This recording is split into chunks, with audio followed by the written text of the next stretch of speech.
Downtown Franklin is experiencing a rebirth, and with it, growing pains for the first time in decades.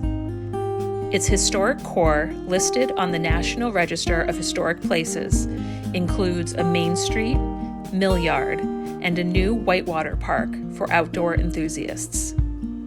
The enthusiasm behind the park emphasizes the renewed importance of the Winnipesaukee River to Franklin's economic vitality and identity. Mill City Park is a planned recreational area centered around the rapids of the Winnipesaukee River at the eastern end of downtown. The planned park incorporates two historic bridges that once carried railroad traffic on a spur line connecting the Boston, Concord, and Montreal Railroad to the Northern Railroad. Closer to Main Street is the iconic Trestle Bridge, built in 1890. This fastened timber structure rests on piers of cut granite and was in use until the early 1970s. Upriver, accessed by a recreational trail, is the Sulphite Bridge, also sometimes called the upside-down covered bridge. The triple-span wooden structure was built in 1897 with Pratt trusses. It is the sole surviving deck-type railroad covered bridge in the United States.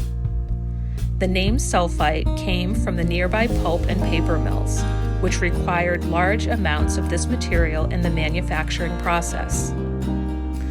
The Sulphite Bridge survived an arson attempt in 1980, which burned off its vertical board siding and severely charred the timbers. The City of Franklin was awarded a pedestrian improvement grant for the Trestle Bridge and is currently working on cost estimates for its rehabilitation. A council vote in October 2023 directed the city to pursue replacement in kind rather than rehabilitation. Total costs for replacement or rehabilitation are expected to be around $5 million, of which the city must chip in 20%, or $1 million. In a city that must balance the immediate needs of its residents and be mindful of the tax rate, such an investment is a difficult decision.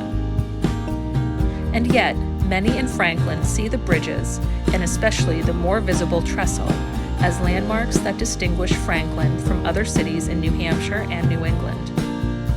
Between the growing momentum of the Whitewater Park and new housing units being added in historic downtown buildings, bridge advocates believe now is the time to leverage Franklin's opportunity to reinvent itself.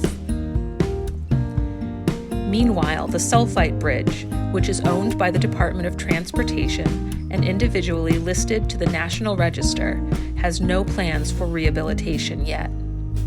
By including these unique resources on the 7 to Save list, the Preservation Alliance hopes to be a bridge itself, connecting resources to city leaders, the Department of Transportation, and local advocates who see the potential of these restored landmarks.